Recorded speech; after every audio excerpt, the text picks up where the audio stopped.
Welcome back to the Tonic Accord. Today we're going to be talking about Russia and its massive buildup of forces on the eastern Ukrainian border. And if this sounds like deja vu to you, you'd be right, because this is not the first time Russia has done such a thing. In fact, there has been an ongoing armed conflict between Russia and Ukraine on that border for the last 7 years. But we're starting to see a buildup, an increased presence in not only Ukraine, but Belarus and Poland.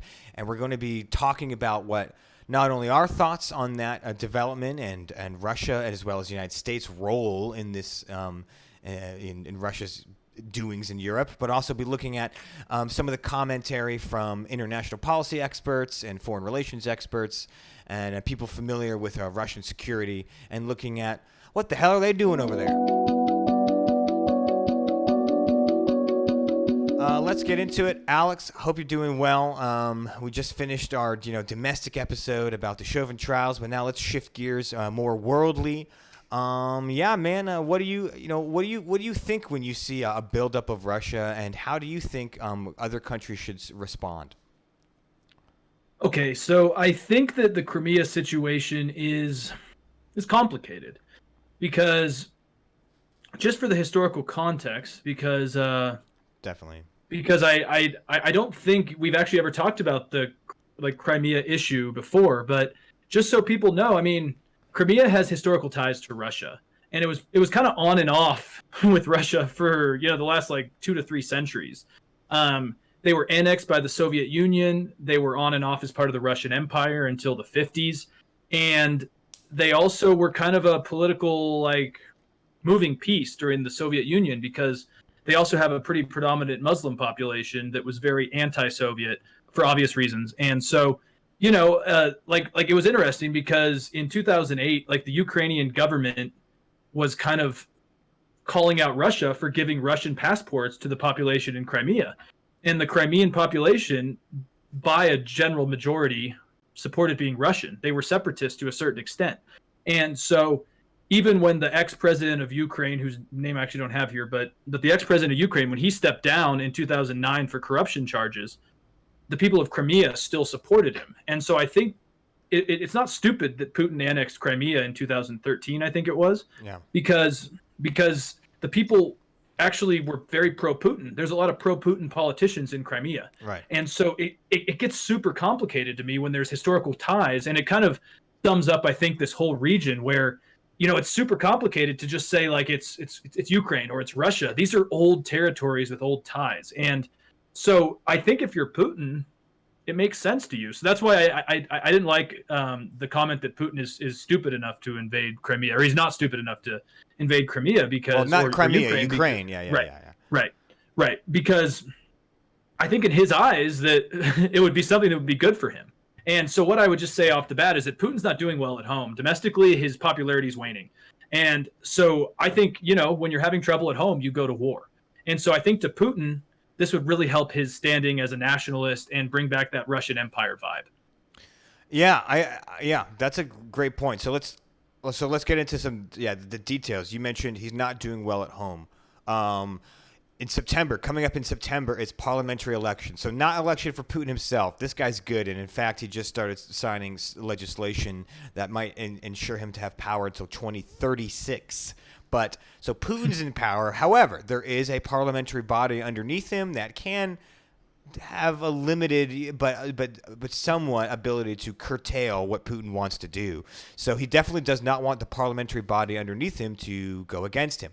And they are waning in support. And part of the reason they're waning in support is you have figures like Navalny, who led a very more Mulvaney, right? Wait, am I saying it right? What is it? No, Navalny. I think it's Navalny. Navalny.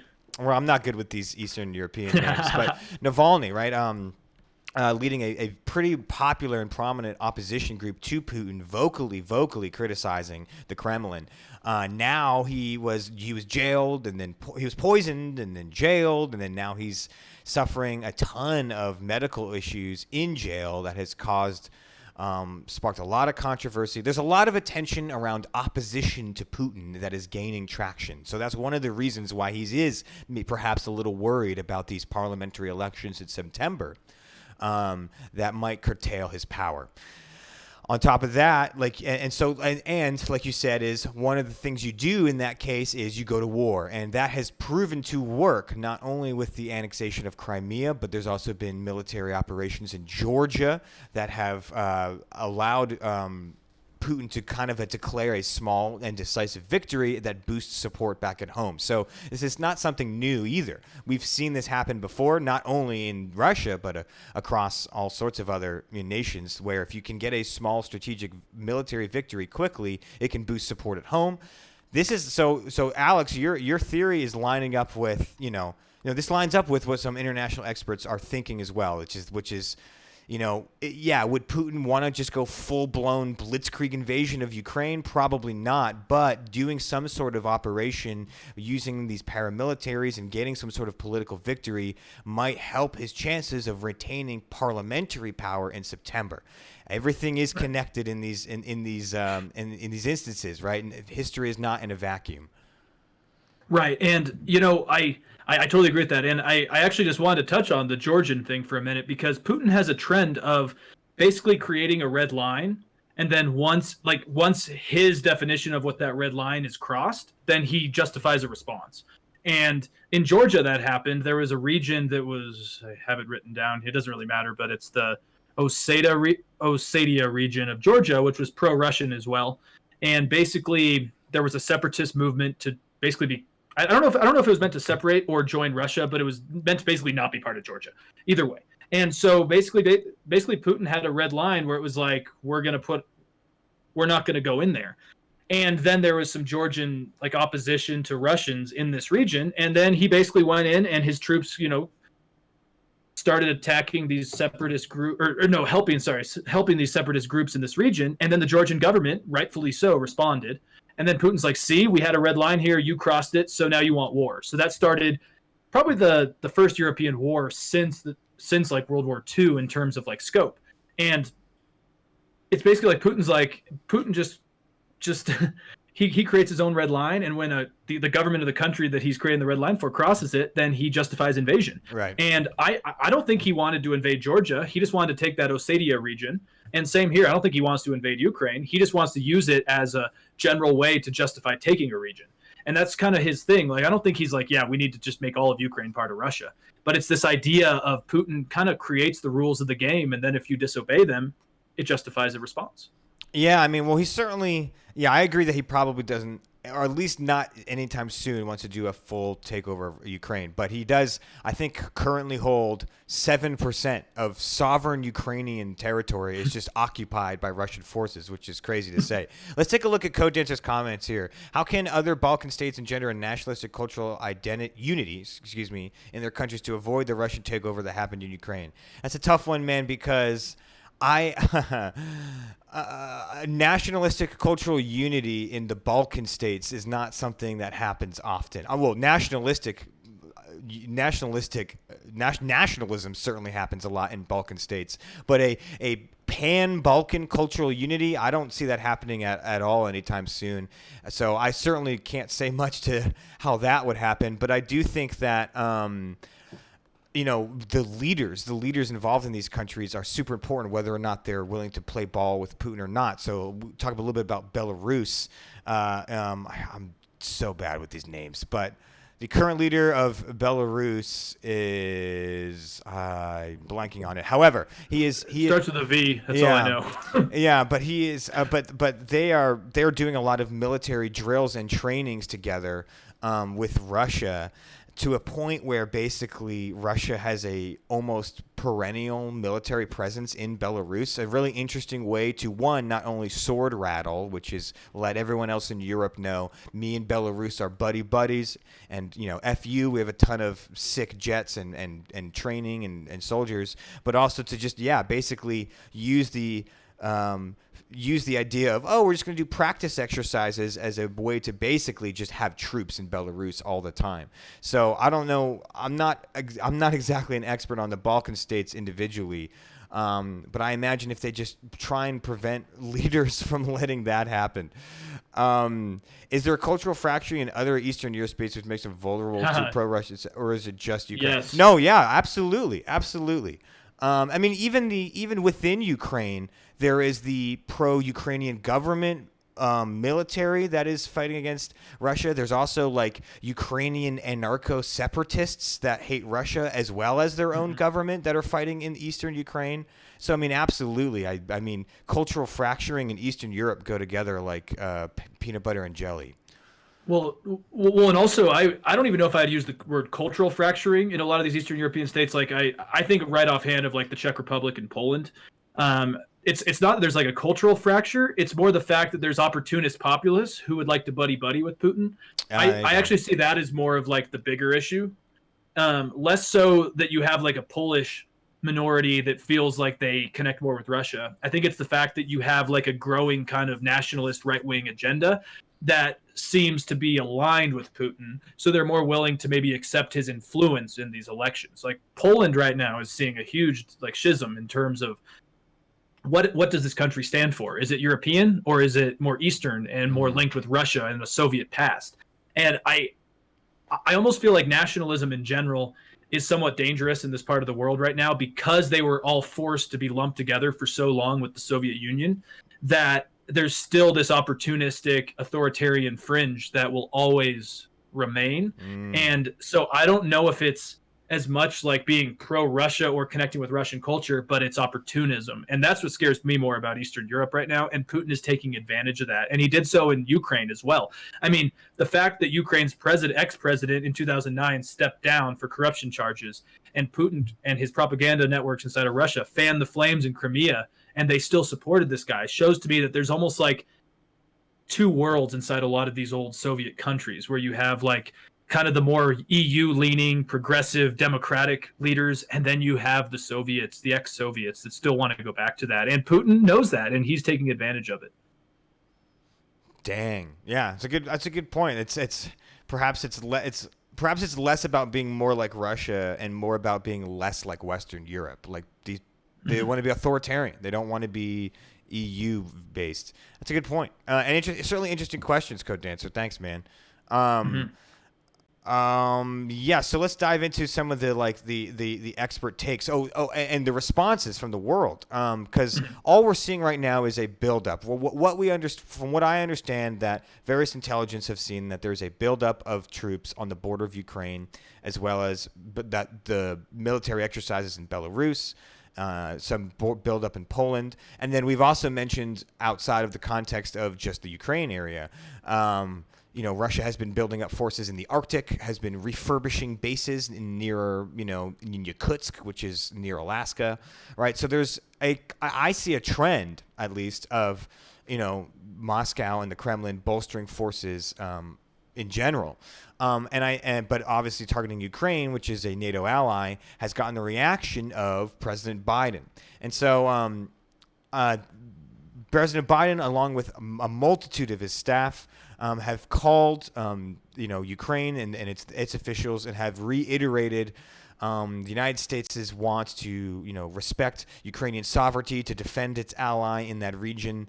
And while that's always good, and a lot of these experts in this great AtlanticCouncil.org piece, they all pretty much wholeheartedly agree that that's at least a good response. Some of them think it's not enough, and it is worth pointing out a valid criticism is before the Crimean invasion, Barack Obama's administration also said the same thing, that they were like, we are 100% in behind supporting our Ukrainian allies, NATO ally, and there's a red line, and Russia annexed Crimea, right? And the world kind of moved on. So as good as it is that President Biden has reiterated our position in defending Ukraine and as it's an ally, words are just words, and I do think that we need to open up some serious, serious sanctions. I frankly agree. I forget which one, which expert it was here, but one of these guys kind of went off and basically said, why are we not treating Putin like the rogue dictator he is? We keep acting like he is like, oh, well, he's technically a president in Europe. Like, no, man, this guy is a rogue dictator and he's acting like it. We should have rigorous sanctions. We should have visa sanction on all of his top officials, right? And I hope that the Biden administration will look at options like that.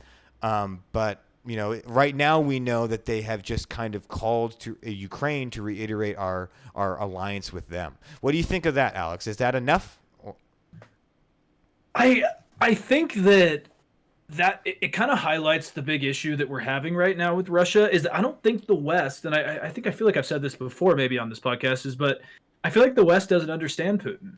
Like, and that's why they kind of keep brushing him off as just this kind of like neo-Soviet czar-esque type of figure, but no one actually does anything about it. Like, I agree with you that sanctions are probably the most straightforward option, but we've done them, and it just seems to almost like allow Putin to like consolidate a more nationalist approach at home. Like considering that Putin controls the media and controls almost all the apparatuses of government, I feel like sanctions are just what he can turn against us as a propaganda tool. And like I almost feel like the U.S. I think we need stronger rhetoric, but at the same time, I don't think it's the U.S.'s job in this one. I think places like Germany and the EU are the ones who actually need to take a stronger stance. Foreign Policy had an amazing article talking about how this could be Germany's time to put their foot down, because they argue that, so there's this Nord Stream pipeline that goes from Russia to Germany, and it's basically, in my opinion, horrible because Germany is accepting a bunch of gas from Russia. And this Nord Stream pipeline goes right through eastern Ukraine. And so let me read this part where it says, U.S. officials pointed to Putin's desire to pressure Germany on multiple fronts, including the controversial construction of the undersea Nord Stream 2 natural gas pipeline that would bypass Ukraine and the Berlin-led trilateral contract group that is tasked with ongoing ceasefire negotiations in eastern Ukraine. So their point is that if, like, it almost seems like Putin is trying to take the limelight away from this pipeline, and he wants to like cause this invasion there, so that like the focus is on this pipeline that bypasses the region. And like this is where I think like Germany, as like as I don't want to say progressive, but as democratic as Angela Merkel is, she's quite pro this pipeline. And I think what would be the best step is that if Putin feared Germany, there could be a halt in this pipeline and maybe some form of retribution. And also, that same article argued that NATO needs to work with Ukraine. Why don't, instead of allowing Ukraine to slowly go towards Russia, how come NATO doesn't try to embrace Ukraine with something they called the Membership Action Plan, or MAP? And it would show them that they could become a member over time. And I think those are the things that need to happen here, is that we need to give Ukraine a reason why they should not allow any Russian interference. But instead, it's like, yeah, the U.S. says, yada, yada, yada, this is bad, we'll sanction you. And Germany is accepting a pipeline, though they're also saying Russia's bad. It's like the mixed messaging over time has made it that no one knows what Putin wants. And I think that's Europe. I think Europe needs to take a more frontline seat in dealing with Putin and Russia. I agree with that. I certainly agree with that. But I just fear that they can't do much without the heavy hand of the United States. Like the reality is, Fair.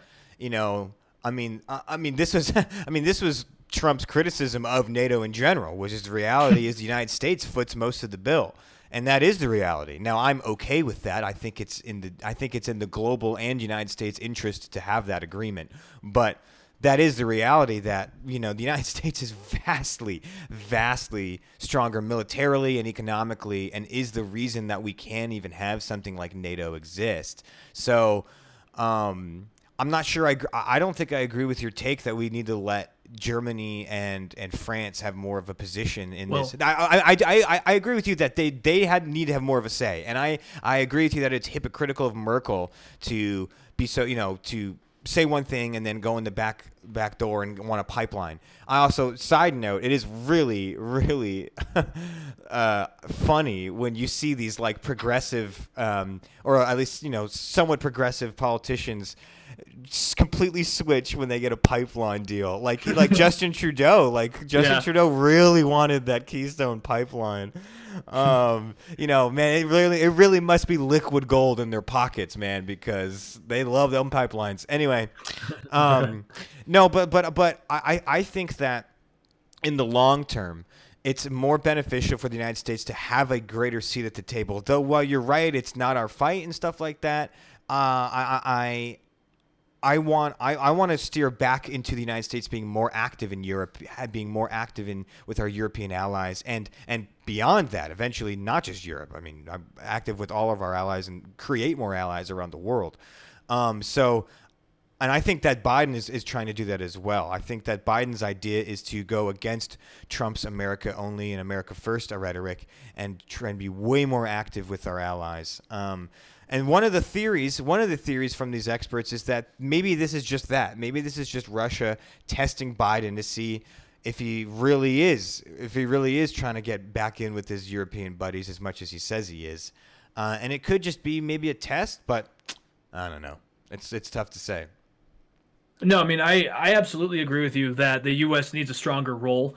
I just feel like due to the proximity of some of these countries to Russia, this mixed messaging that people like Merkel's government have been doing, it's just not beneficial because like the thing is, at the end of the day, like popular opinion in the U.S.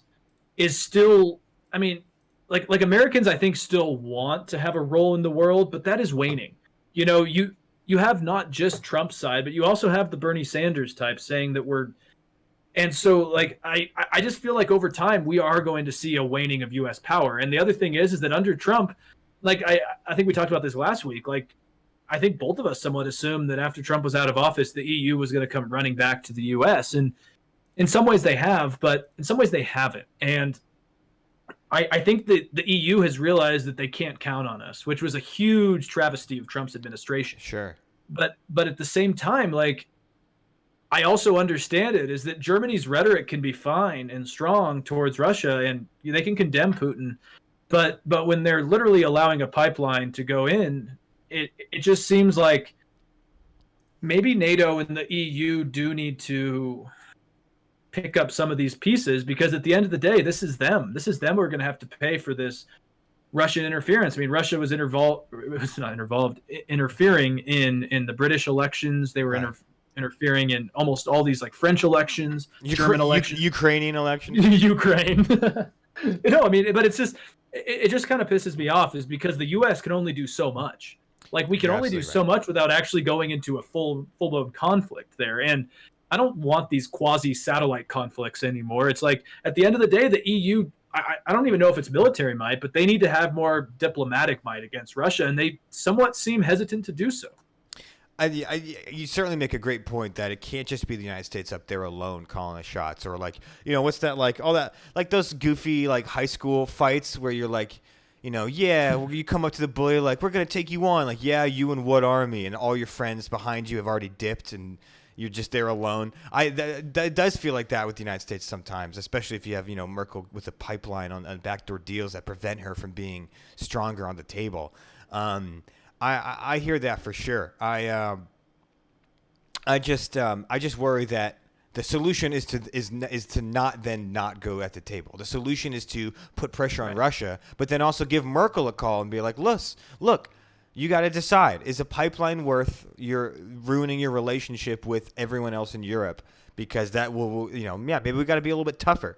I'm fine. Like, there's a way to be tougher. There's a way to give tough love to your friends. That's not just like leaving the basketball court and like, I'm not gonna participate anymore. You know what I mean? Oh, absolutely. Yeah. And I think that's going to be the big struggle now. And last week we talked about it, how it does seem like in some ways Trump really changed foreign policy for the United States. This kind of like transactional approach to not only allies, but also dealing with enemies. Yeah. And I think that this is another issue that's going to put pressure on the future of the EU. Because like, you do have actors inside of the EU, like Hungary, that are kind of buddy with Putin. Yeah. And I think it's a more macro issue that we need to face, is that what is the point of a free trade agreement inside of Europe that supports capital markets, democracy, and open trade, but at the same time, there's countries in there that are buddy with Putin. Like, I don't see this issue going away. I see it maybe escalating, and the fact that what if some of these other countries that are in the EU and are NATO allies start saying, like Turkey, for example, Turkey's a Russian ally.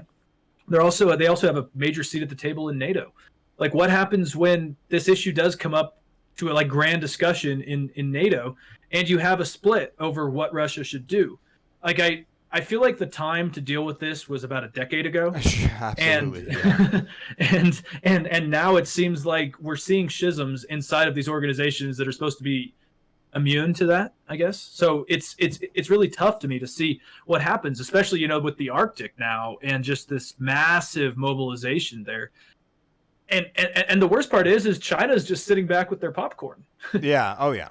Oh yeah. Hey, and any attention that Europe can then put on Russia takes away attention on China. I mean, yeah, well, I mean, maybe, perhaps. We're still seeing what happens because now we're looking, there might be a full boycott movement of the 2022 Chinese Olympics because of the Uyghur situation. Right. But yes, I imagine if I'm China, if Russia is getting all the attention for a buildup in Ukraine, I imagine they'd be happy to not be in the spotlight of the EU and the US's crosshairs. Yeah, well, certainly it is. I agree with you that it should have been solved. You know, maybe, I don't know, pulling a number out of my ass here, 7 years ago, before Crimea was invaded. Probably should have been a little bit tougher on Russia then. I think that's a fault of the Obama administration. I think they called a red line, and then when the red line was crossed, nothing really happened. So, will Joe Biden be tougher? Will he be in step with his European partners? Certainly more so than Trump, but it's going to be tough with situations like Merkel, who has, you know, she has in Germany has economic interests and ties to Russian pipelines that go through Ukraine. It's a very complex, and like you said, it's certainly not going anywhere. Russia's periphery movements in Europe are nothing new, and like we said, are happening in places like Belarus, Poland, Georgia, and obviously Ukraine. But yeah, fascinating stuff, dude. I hope I make it to the day where we can see a Russia without Putin. I think I will. I hope I will. Gosh, I'm not that old. But I think so much of Russia's destiny is in this one guy's hands that like it's hard for me to picture a Russia without him. But I hope I do. I hope we see it. But like, I really feel like once Putin goes in one way or another, it will open up the possibility of a real reform to a more democratized and modern Russia. But as long as Putin is in power, man, this is the MO for that time. And it sucks because he just got power for another 15 years. Yeah, no, absolutely. I think you're spot on there. And it seems like, in my opinion, I think the Russian people have like a kind of traumatized cultural memory, in the fact that they didn't just lose the Cold War, they also kind of lost their identity, their pride. Yeah, their pride, their identity, and Putin's just been the only person who's kind of tried to help them get that back. Yeah. And like that's why I think China is a bigger threat in the long-term scope of things. Absolutely. And they pose, they pose a more serious problem as of kind of the meta philosophy of international politics, democracy. But Russia may be more of a direct threat. I remember back in the Obama-Romney debates, Romney got kind of criticized for saying that Russia still is the biggest threat. And I think they're a more tangible threat because China would never do these type of things if it directly hurts their trading partners. Yes, the Uyghur situation, as we're seeing, might backfire, but China wouldn't just seize a territory in a neighboring country. And that's why I think Russia is just more desperate. And so that's something that really will need to happen. I think you're right. And I think as long as Putin's there, the stuff is going to continue, though it might get more erratic and bad, actually, the older and more crazy he gets. Yay. Well, let's see if the main theory that the main theory that I'm seeing is that this is happening because of the risk of losing power due to the parliamentary elections in September. Mm-hmm. So for those out there that want a takeaway, keep an eye out. If stuff starts to get a little bit crazier in Ukraine right before September, I don't know, maybe some stars are aligning. So just keep that in mind, and keep in mind the context around Ukraine and Russia and why this would be happening. Because again, as I've said before today, none of this happens in a vacuum. It's all connected, and it all goes deeper than you think. And we've barely just scratched the surface. So obviously, look into it more if you're interested in this topic. Look into our own episodes about the Arctic, Russia's increase in military presence in the Arctic. We've talked a little bit we've talked about Russia in many different regards in the past on this podcast before. So I encourage you to check that out as well. But with that should wrap up this episode of the Tonic Accord. You will catch this VOD posted online on YouTube, or the audio on Spotify, Podbean, Apple Podcasts, and a host of other sites. Let us know your thoughts. We had a ton of great comments today on the Twitch live stream. So if you do want to see it live and engage with us live, we usually go live on 5 p.m. Pacific time on Tuesdays. So catch us there if you want to say hi and make fun of us a little bit or something like that. And with all that said, thank you again for watching the Tonic Accord, and we'll catch you next week.